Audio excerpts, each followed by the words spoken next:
Halo semuanya, selamat siang. Salam Indonesia maju, salam tangguh.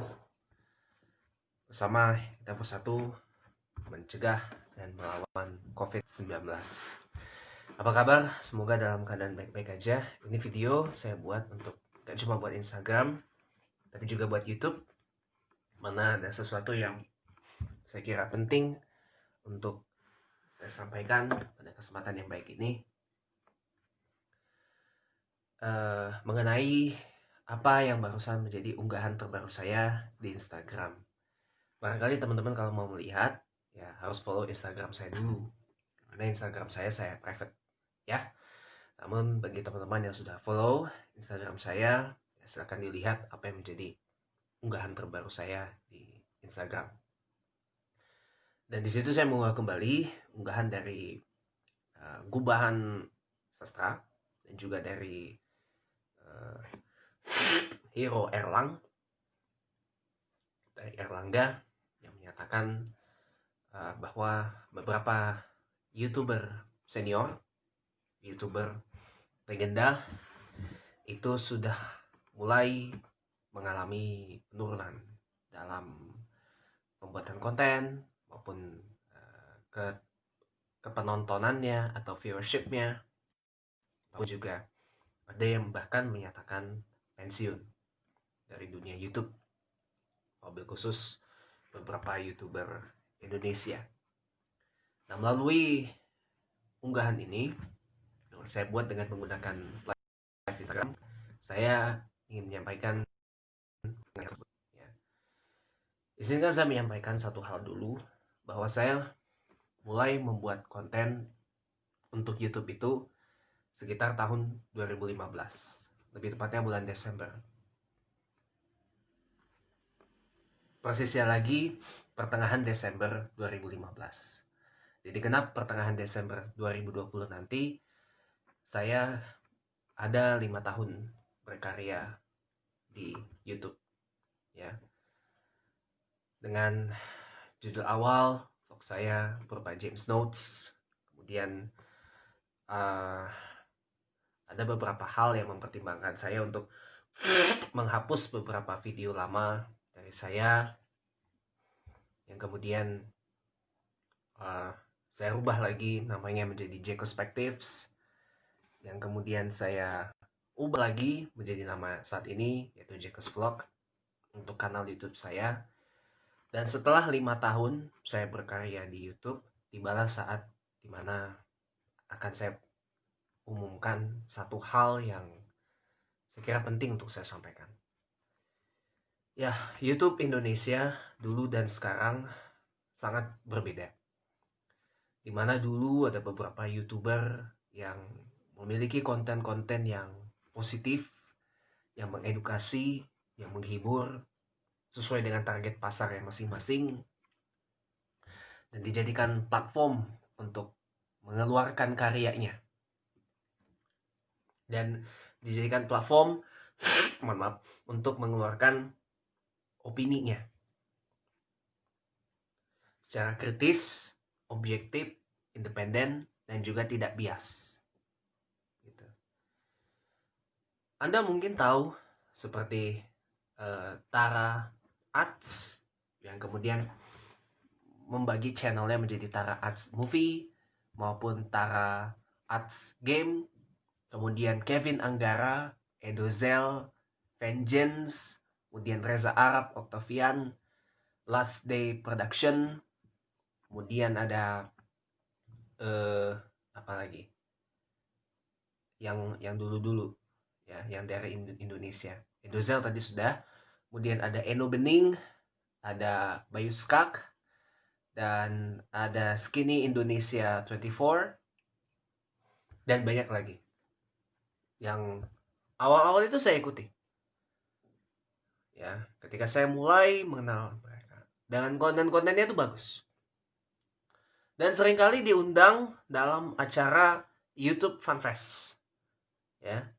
Bahkan saya teringat satu lagu dari Young Lex dan teman-temannya yang berjudul YouTube lebih dari TV Boom. Pada awalnya saya percaya akan hal tersebut. Namun sekarang, para legenda-legenda YouTube Indonesia maupun dunia sudah bertumbangan. Anda tahu kalau Anda tahu beberapa YouTuber kondang dunia, ya itu mereka sudah, beberapa di antaranya sudah berhenti bikin YouTube. Ada yang mengarsipkan videonya, ada yang memberikan untuk siapa saja yang mau berkreasi di channel YouTube yang sudah ditutup itu, dan bahkan ada yang diberikan kepada pihak lain, atau mungkin bahkan diarsipkan, ada juga gitu loh. Dan nah, sekarang YouTube Indonesia dan YouTube lain pada umumnya sudah tidak lagi seperti dulu, ya kan? Sekarang YouTube Indonesia yang katanya lebih dari TV, ternyata saat ini juga banyak diisi oleh orang-orang TV yang mulai decline penampilannya di televisi, mulai jarang muncul di televisi, atau mungkin penampilannya di televisi mulai berkurang, yang saya mulai declining penampilannya di televisi, jadi mereka merambah YouTube, ya kan?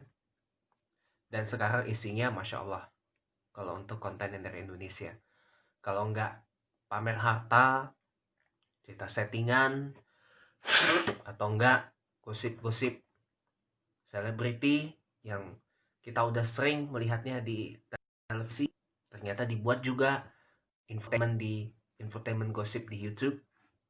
Dan itu bikin saya kaget bukan kepalang. Kemudian pamer harta, atau enggak cerita settingan enggak mutu, ya, atau enggak prank yang berujung kepada pelaporan polisi. Gitu. Atau di satu sisi sekarang YouTube juga banyak dipenuhi oleh berita-berita bohong yang dimuat di sana sini secara bebas, dan juga konten-konten politik pecah belah yang isinya membabi buta dalam pandangan politiknya. Kalau pro pemerintah, pandangannya membabi buta. Kalau anti pemerintah, itu juga membabi buta. Sampai-sampai berita bohong pun dipercaya jadi berita beneran. Kan ini nggak lucu. Ini terjadi di YouTube. Terjadi di YouTube Indonesia saat ini. Jadi istilahnya YouTube Indonesia saat ini sudah berada di masa-masa krisis. Krisis idealisme. Yang saya tahu, YouTuber yang legend itu, sebagaimana beberapa diantaranya ada di unggahan Instagram terbaru saya, itu mereka dulunya bukan siapa-siapa. Mereka sama seperti kita. Hanya orang biasa, bukan orang TV, dan juga bukan orang yang diorbitkan oleh dunia hiburan Indonesia, bukan orang yang diorbitkan melalui sinetron, oleh FTV, oleh film, oleh infotainment, bukan itu. Bahkan bukan juga jebolan ajang pencarian bakat, ya. Tapi mereka adalah orang biasa yang melahirkan karya yang luar biasa. Itulah kemudian mereka sempat dilirik oleh TV.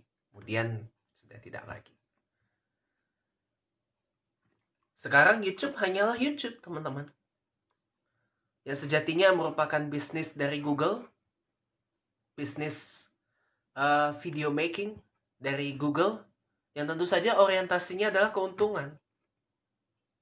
Jadi sudah tidak relevan lagi untuk membicarakan konten idealis di YouTube.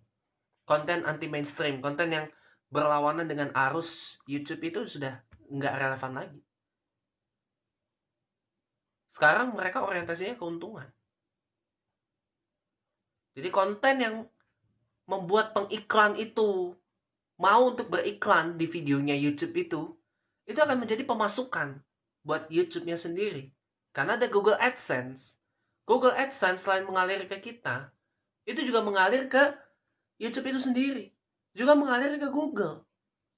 Nah, konten apa yang mengundang itu pasti akan mengundang banyak pengiklan. Contohnya seperti yang Anda lihat sekarang ini di YouTube Indonesia. Yang kini sudah dihuni oleh artis-artis yang tadi saya sudah sampaikan mengalami declining di TV. Sekali lagi, declining itu adalah penurunan penampilan di televisi, bukan menghilang sepenuhnya. Itu namanya disappearing atau disappear entirely. Tapi saya hanya bilang decline. Ya, decline itu mengalami penurunan penampilan di televisi. Jadi, saya kira ini yang bisa saya kasih tahu. YouTube Indonesia sekarang ini sungguh sangat mengecewakan gitu loh buat saya. Artis banyak yang menggunakannya untuk ya, pamer harta. Banyak juga cerita settingan. Dan ada bahkan yang sampai out of content dari dikenalnya sebagai apa, kemudian malah out of content dengan yang lain gitu loh. Nah, konten Jacob's Vlog itu saya sampaikan di sini adalah general content. Konten umum gitu loh. Generalis konten. Saya tidak mengasosiasikan, oh, kanal YouTube saya ini konten yang berspesialisasi ini itu atau gimana. Enggak juga. Saya bilang ini ada generalis content. Just a generic content yang lebih didominasi oleh apa yang saya sebut sebagai speaking word content. Jadi dunia bicara gitu, yang berbagi tentang beberapa hal yang saya bisa bagikan seperti tentang mobil, tentang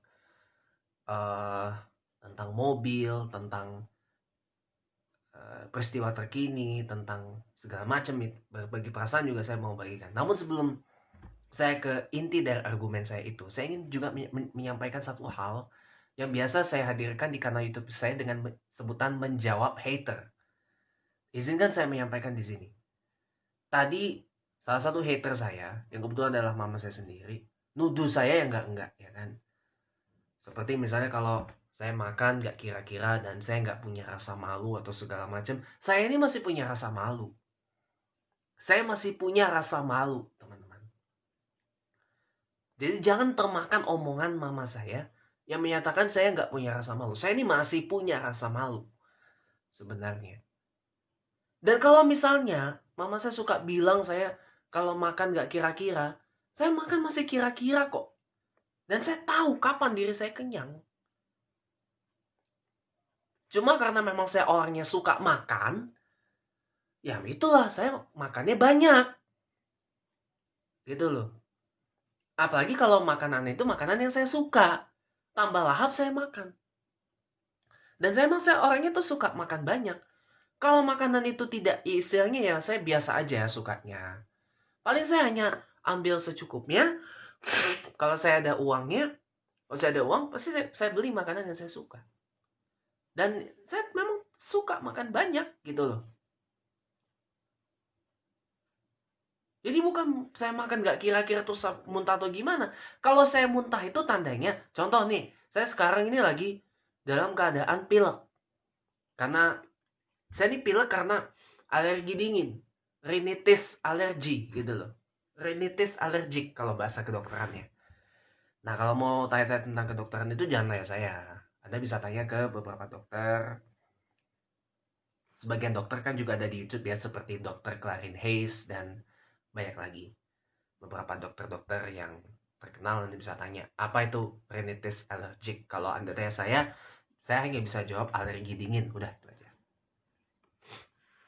Ya, saya bilang kalau muntah itu ya dahak saya tandanya nyangkut. Saya keluarin. Udah, hanya itu yang saya bisa jawab. Jadi bukan berarti saya muntah karena kekenyangan atau apa. Enggak, mungkin ada dahak nyangkut, terus saya muntahin. Saya keluarin dahak itu. Sebagai apa ya, akumulasi dari pileknya saya gitu loh. Ingus yang masih nempel. Ya itu jadinya. Jadi kalau kalau mama saya bilang seperti itu, saya bilang itu tidak benar, gitu loh. Saya bilang tidak benar gitu. Saya kalau di rumah orang kalau makan ya, ya seperlunya, ya secukupnya saya gitu loh. Nggak mungkin. Dan kalaupun itu saya pasti izin dulu ke tuan rumah. Boleh satu nggak, boleh dua nggak, intinya. Pasti izin dulu dong. Dan memang saya orang yang suka makan banyak, apalagi kalau hangat. Saya tuh paling nggak bisa kalau makan dingin. Ya, makanan udah dingin tuh saya paling nggak bisa sebenarnya. Dan kalau emang lagi mood makan, pasti saya makannya banyak sekali. Kalau saya lagi nggak mood makan, pasti saya nggak makan, gitu loh. Jadi nggak usah khawatir gitu. Jadi salah besar kalau mama saya mengatakan saya tuh nggak punya malu atau apa. Salah besar banget gitu. Salah besar banget saya bilang. Nah saya kalau tadi dibilang ya kalau dia ngomongin benar-benar sembunyi atau gimana. Kalau memang saya tahu itu salah, saya nggak akan tanggepin langsung. Saya tidak perlu menanggapi. Dan tadi kan mama saya mancing-mancing dengan statement, kalau nggak ini komen-komen di WA atau apa. Saya nggak sampai sekarang nggak kirim WA ke mama saya untuk klarifikasi seperti itu. Saya klarifikasinya lewat sini, lewat media sosial, lewat video. Dan ini biar teman-teman juga tahu. Gitu. Itu semua adalah fitnah besar. Tapi nggak apa-apa, saya nggak perlu menanggapi yang seperti itu. Itu tuh karena mama saya ngiri. Setelah mama saya kena kanker payudara, nggak bisa makan banyak lagi. Kalau saya yang, walaupun saya ini punya riwayat penyakit berat juga, ini saya beritahu Anda, saya ini sudah lama mengidap penyakit Parkinson. Apa tuh penyakit Parkinson? Penyakit Parkinson itu adalah gangguan saraf di otak, ya, yang berakibat kepada tremor atau getaran di bagian tubuh tertentu. Kalau saya tremor tuh paling dirasakan di tangan kanan. Ini tangan kanan saya ini diem. Saya diemin, nggak saya main-mainin. Tapi lama-kelamaan dia gerak sendiri. Nih, lama-lama dia akan gerak sendiri dan makin lama dia akan. Ini saya diemin loh. Ini saya diamkan. Ini saya diam. Saya coba tahan. Ini saya tahan. Dan dia gerak sendiri tuh. Tuh. Nggak saya gerakin ini. Nggak saya gerakin. Sama sekali. Tuh. Dan saya kalau megang sesuatu, itu nggak kuat. Nah, kebalikan dengan tangan kiri. Ini tangan kiri saya diamin. Dan nggak bergerak. Tangan kanan saya diamin. Dia gerak. Tuh. Dan Parkinson dan tremor itu bisa bermacam-macam. Kalau saya lebih cenderung ke tremor Parkinson. Dan memang itu nggak ada obatnya. Obatnya itu paling kalau nggak obat penenang, obat anti kejang, ya saya harus menjalani fisioterapi. Setelah saya menjalani ronsen ataupun diperiksa lewat X-ray, baru ketahuan bagian mana di otak saya yang berakibat kepada tremor yang tadi gitu loh. Dan kadang penyakit Parkinson yang saya idap ini berakibat kepada saya beberapa kali mengalami serangan jantung kecil yang berakibat pada imunitas tubuh saya tuh menurun. Daya tahan tubuh saya tuh menurun. Dan saya gampang terserang penyakit, terutama rhinitis alergik yang saya idap ini. Yang berakibat pada saya sering batuk, atau sering flu. Kadang juga jalan nggak bisa normal lagi kayak dulu. Atau apa istilahnya, kalau saya berdoa nih, tangan saya kalau ngangkat ke atas segini nggak bisa lama-lama, udah nggak kuat gitu loh. Paling saya tadahin di sini atau tadahin di mana ini, di lutut, atau tangan saya tadahin di bahu, di sebelumnya lutut kaki itu. Saya nggak kuat lagi. Tapi kalau jalan jauh saya masih kuat gitu loh. Karena saya hanya mengalami serangan jantung kecil kan. Tapi memang penyakit Parkinson itu nggak ada obatnya. Kalau memang ternyata setelah diperiksa oleh dokter otak, ternyata bagian yang menyebabkan saya tremor itu berat, berarti saya harus operasi otak dan itu biayanya mahal sekali. Gitu. Jadi dan kadang-kadang saya kalau megang sesuatu nih suka nggak kuat. Bahkan hampir jatuh gitu. Bahkan hampir jatuh. Pernah kejadian yang seperti itu. Kayak ngambil nasi misalnya atau ngambil sesuatu tumpah gitu. Tumpahnya tuh nggak sengaja, bukan karena kebiasaan. Ini mama saya kadang suka bilang, kalau udah ini kebiasaan tumpah, bukan karena kebiasaan, bukan karena sengaja, emang itu penyakitnya. Kalau pagi kalau saya ngambil pakai tangan kanan kayak begini, saya belum ngomong ke siapapun di keluarga saya tentang penyakit Parkinson yang saya idap ini. Saya belum ngomong, saya tutupin, saya diemin aja karena saya nggak mau pada kecewa gitu loh. Tapi ini real, bener apa adanya gitu loh. Jadi kurang lebih ya seperti itu. Dan sekarang saya mohon izin untuk menyampaikan sesuatu yang penting untuk saya sampaikan selain saya mengidap penyakit Parkinson yang berakibat kepada tremor, berujung kepada saya sering mengalami serangan jantung kecil yang berakibat imunitas tubuh saya menurun dan muka saya walaupun umur saya masih muda tapi muka saya terlihat tua. Saya ingin menyampaikan sesuatu hal. Setelah 5 tahun saya berkarya di YouTube, Desember nanti lebih tepatnya, pertengahan Desember nanti 5 tahun, saya dengan berat hati ingin menyampaikan ini. Bagi saya YouTube itu adalah wadah saya untuk berkarya, berbagi apa yang saya ketahui, dan berbagi apa yang saya rasakan kepada teman-teman.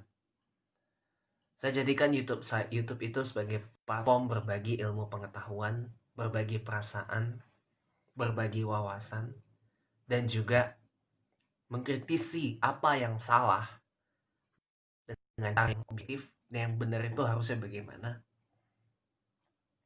Tapi setelah 5 tahun saya berkarya di YouTube ini, saya memutuskan bahwa saya akan menghentikan pembuatan video untuk YouTube. Karena saya berpikir, ya belakangan ini teman-teman jarang melihat saya membuat video di YouTube. Karena beberapa kesibukan, atau mungkin karena saya jenuh. Dan saya juga ada beberapa hal lain yang sedang saya kerjakan. Tapi selain itu,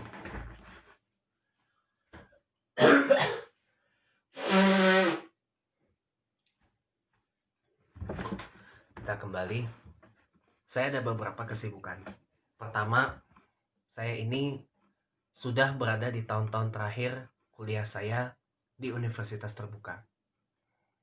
Saya S1 Administrasi Bisnis Universitas Terbuka sejak September 2017.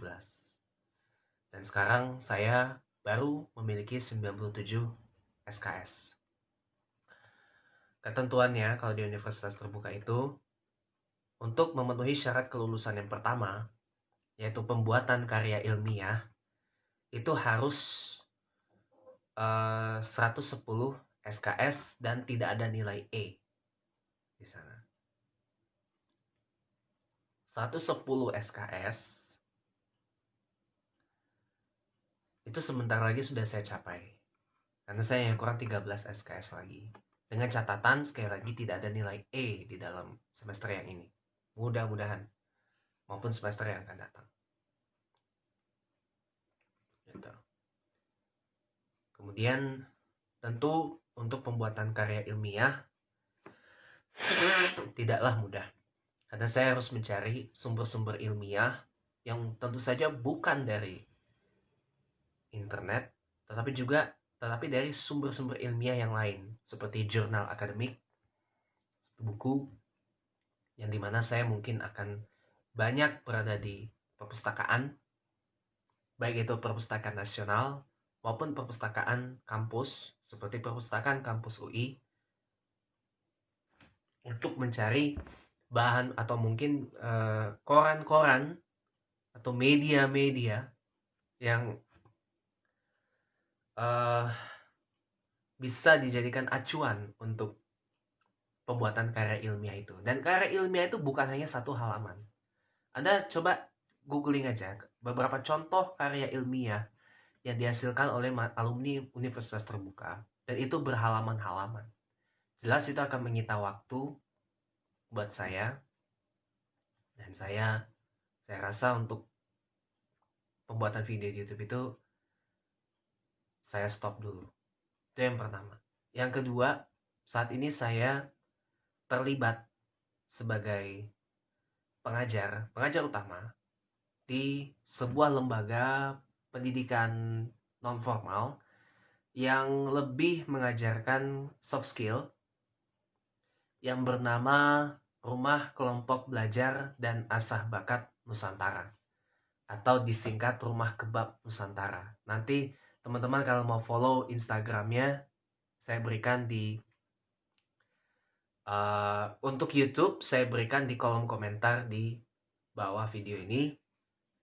Dan kalau untuk di Instagram teman-teman saya berikan akunnya di kolom percakapan ini karena ini akan terlihat juga di IGTV.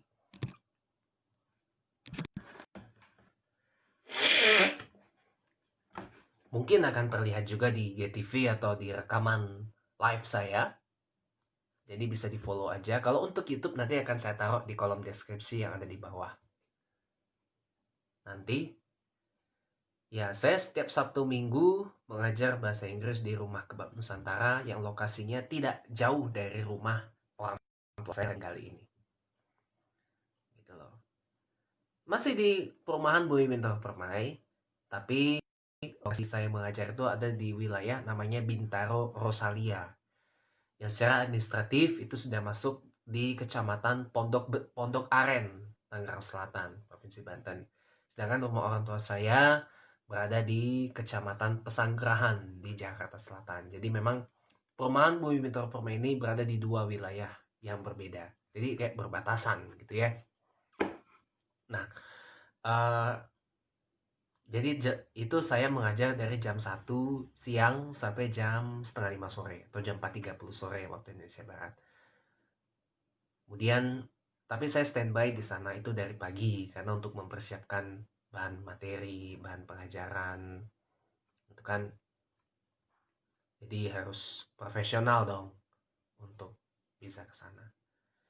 Jadi belum lagi kalau misalkan ada agenda-agenda yang dibicarakan, lebih seperti itu.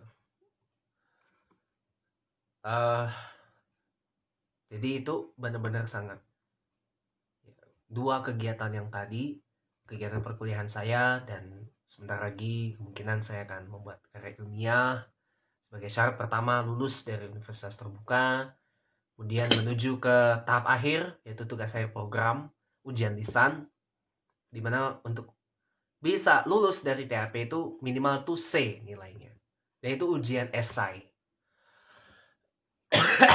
Jadi saya kira ya mohon maaf lahir dan batin apabila selama 5 tahun saya ada di YouTube itu ada banyak yang kurang berkenan dari konten-konten yang ada di sana.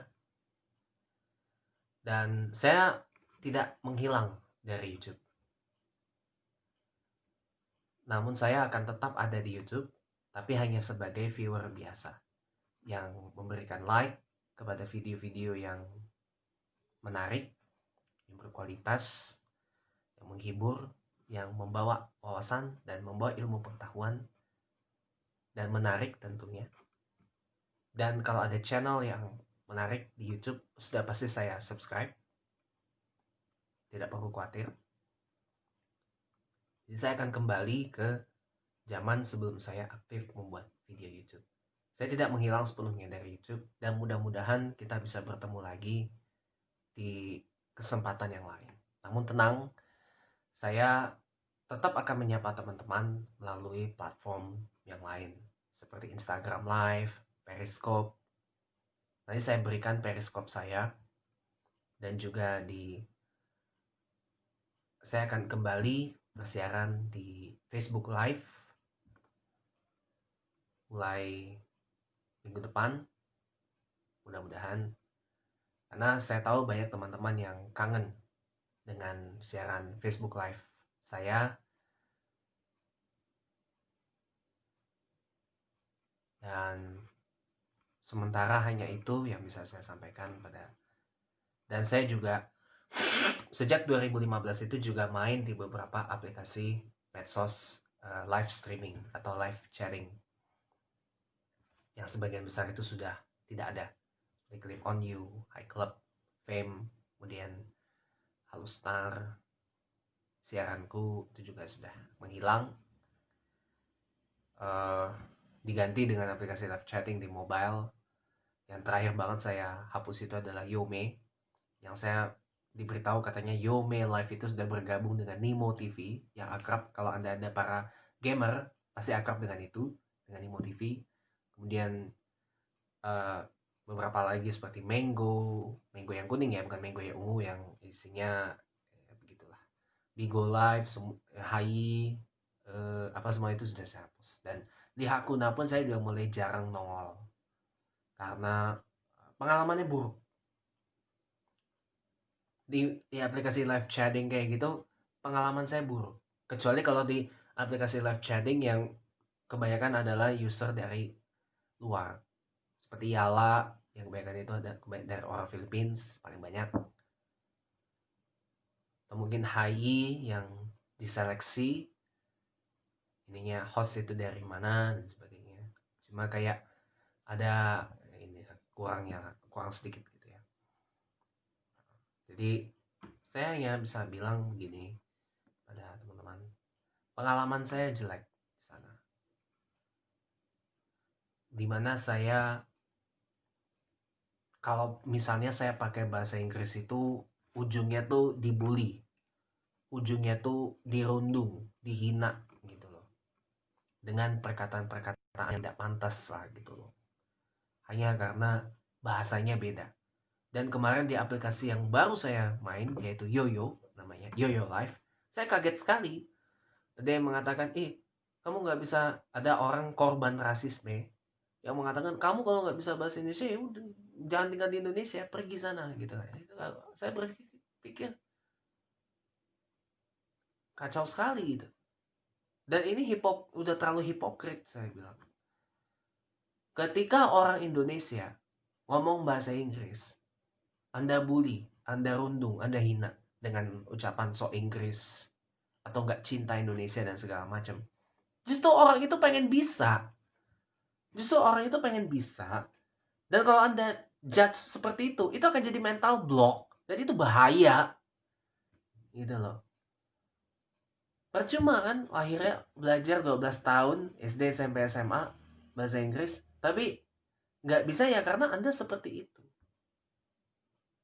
Sementara kalau ada orang luar negeri ngomong bahasa Indonesia, waduh Anda puji setinggi langit. Bukan setinggi langit lagi, setinggi langit ketujuh.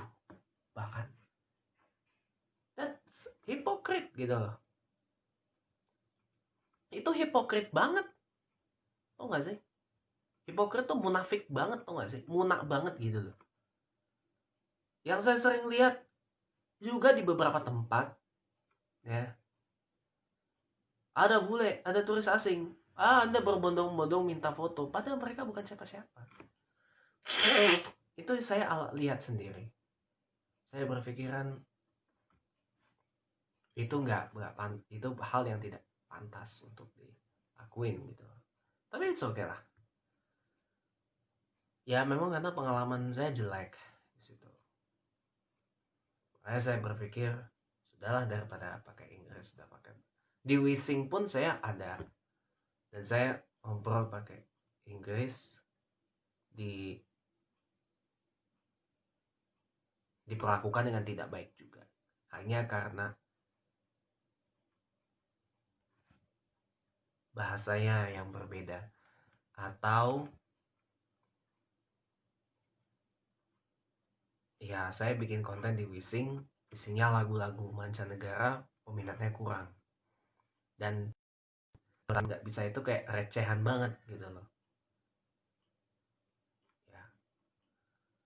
Jadi pengalaman saya di aplikasi-aplikasi seperti itu lebih baik jeleknya daripada bagusnya. Yaitu adalah media sosial sekunder yang saya pakai. Kalau media sosial primer tetap Facebook, Twitter, Instagram masih aktif. Dan juga WhatsApp masih aktif. Jadi kurang lebih begitu yang saya bisa sampaikan pada kesempatan yang sangat baik ini. Dan inilah live Instagram dari saya untuk edisi 8 Juli 2020 merangkap episode terakhir dari Jekos Vlog. Izinkan saya untuk pamit dari content creating di YouTube. Dan saya tentu berdoa semoga kedepannya YouTube Indonesia bisa kembali lagi menjadi platform kreativitas, platform berbagi ilmu pengetahuan, platform berbagi karya yang menarik, yang tidak disusupi oleh konten-konten pansos, konten-konten yang tidak mutu, dan bahkan konten yang cukup divisif atau memecah belah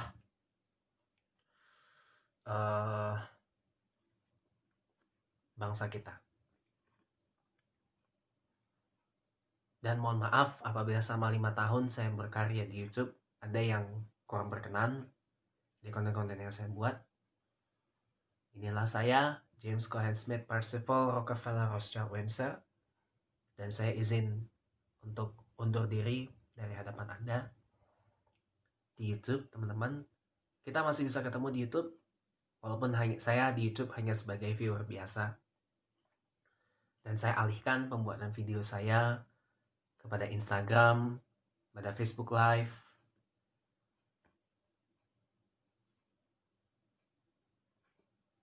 dan kepada IGTV tentunya. Inilah episode terakhir dari Jekos Vlog. Sekali lagi teman-teman. Dan saya ingin mengatakan sesuatu untuk yang terakhir kalinya. Goodbye is not an end. Perpisahan bukan akhir dari semuanya. It is a new beginning for a new chapter in our life. Kadang perpisahan itu adalah titik awal dari perjalanan baru, dari lembaran baru, dari kehidupan kita. Saya Jekos, pamit dari YouTube. Kita ketemu lagi di Instagram Live dan di Facebook Live. Dan juga di Wishing, saya masih ada di situ. Terima kasih teman-teman semuanya. Dan selalu taati protokol kesehatan pencegahan COVID-19 dengan menjaga jarak fisik 1-2 meter, rajin mencuci tangan, keluar rumah pakai masker, tidak berkerumun atau tidak membuat kerumunan,